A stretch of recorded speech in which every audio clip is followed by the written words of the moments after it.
And he's spent over a month in a burn unit with police peeping through the windows to see what he was doing. If true, that means Phoenix officers knew his condition was bad. And Michael says officers were there for days and often kept him handcuffed. Like, what do you mean they were there? They were just outside the room. They had like this little like clicker thing that's like a blind inside the window, and they just... Welcome back to We the People University. My name is Abaya Israel, former police officer and former sheriff's deputy. And today we have another video, and guess what state? Arizona, Phoenix Police Department.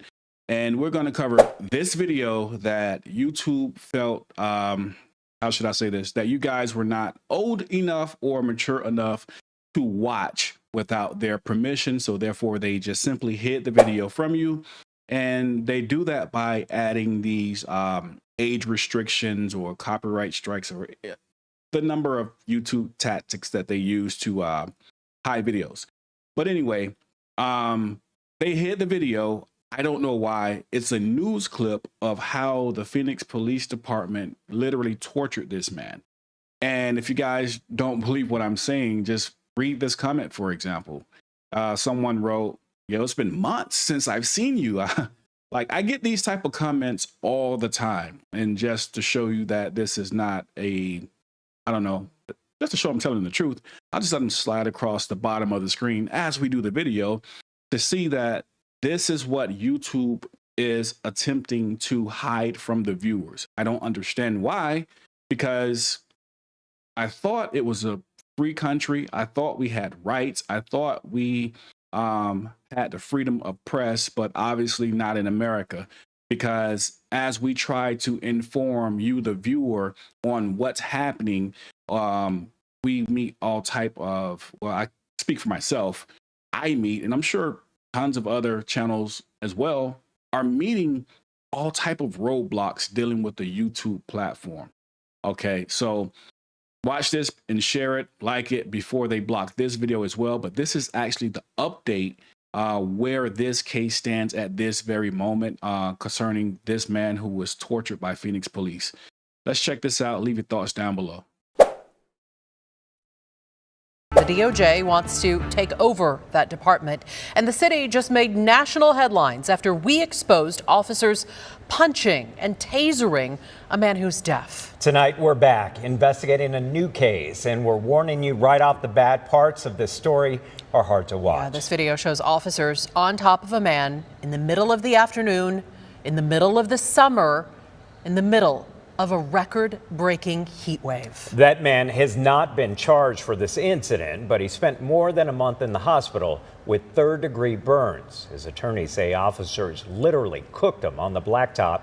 We've blurred the pictures of those burns here, but we're going to show you more of that a little later in this story.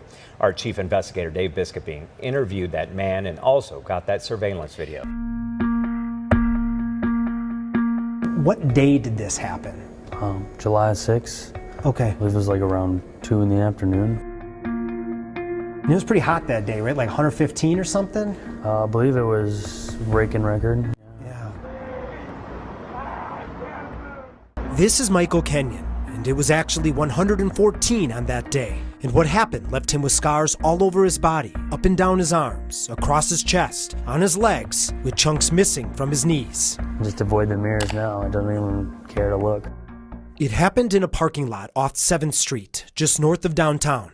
Surveillance video shows Michael on the phone walking to the store. That's when a police SUV pulled up behind him. He says the officers told him to come here, and he did. I walked up to them and with my phone in the hand and said what happened or what's going on. I don't really remember what I said, but I came back. One officer grabbed my one wrist, and then the other officer grabbed my other wrist. Before we go further, here's the backstory. Michael lives in a house close by, practically across the street. And according to Michael, his roommate had just reported a theft from their house. So there was a theft situation going on. Right, and he just... But it wasn't involving you, right? No. A court record search shows Michael has a handful of misdemeanor cases in Arizona. 3 dismissed, 1 guilty judgment for criminal damage, and on this day, he had an outstanding warrant for a failure to appear. But Michael claims he didn't know he had a warrant. And police confirmed these officers didn't know about it either. In my mind, too, I feel like deep down, Like, because I think to myself, like, I had a bad past, I don't deserve a lot of good things in my life, so I'm like, maybe I did deserve this, you know? That's the background. Now let's get back to what happened. Remember, we don't have body camera video, so we can't hear what's happening. And then they told me, like, instantly in a like a mean, hostile voice, that they were saying, like, you're being detained. And I said, but I'm on the phone. What did I do? Like, I didn't do anything. Please explain to me. And they're like, why are you getting antsy? Why are you seem like you're nervous? And I said, I'm not. I'm just, you scared me. Like, you told me I'm being detained and I didn't do anything. Can you at least explain to me? I want to sit down. Let me sit down. Like, look, I'm not trying to run. And I sat down on the back of some random person's truck tail. I saw that, yeah. About 15 seconds later, Michael stands. The video shows them struggling for about 30 seconds. Then more officers run up and take him down. They said, give me your arm, stop resisting. And I think that's when like 5 people were on me. He thought of George Floyd because they were kneeling on his back and neck, in addition to the pavement burning his body. Michael spent more than 4 minutes on the blacktop before getting handcuffed, then picked up and dragged to the police car. He said his skin was already bubbling and peeling away. Can you describe the pain? Like, how bad was it? Like going through hell in Hades, I guess you'd say. It's like. So I'm pretty sure the pictures are enough evidence. I don't have to read this, but to help you further understand how hot the pavement can become, all I did was a simple Google search and listen to what Google stated. In 114-degree weather, pavement, particularly asphalt, can reach temperatures as high as 160 degrees Fahrenheit due to its dark color absorbing a large amount of heat from the sun, often being 40 to 60 degrees hotter than the surrounding air temperature, meaning it can be significantly hotter than the actual air temperature, making it crucial to consider the pavement temperature when walking pets or going barefoot outside on hot days. At such high temperatures, even brief contact with the pavement can cause burns, especially on sensitive skin like a dog's paw. Now, with that being said, just imagine that you're being pressed down on this ground. You have 5, 6, however many officers on your back. It's like, I hate to describe it this way, but I'm trying to paint the picture. I mean, you guys can see it, but flip a burger, use the spatula and press the burger onto the pan or the grill. You're pressing for a reason, because you're trying to get a sear, or you're trying to cook the outside as best as possible. This is literally what these cops did to this man as he cried out in pain as they tortured him. Let's keep watching. And now for the update, the $15 million update. That's what the settlement offer has been set at. If the city of Phoenix settles for less or attempts to settle for less, then a lawsuit for at least $15 million will be filed. Let's get some details on that. Phoenix PD's on notice. They're set to face yet another lawsuit, and it's from a case we exposed just a couple months ago. During our record-breaking heat wave this summer, officers held this man down on the asphalt with the skin melting and peeling away from his body. ABC 15 Chief Investigator Dave Biscopine broke that story. This is Michael Kenyon, and this video shows the permanent scars that are now left across his chest, his arms, and his legs.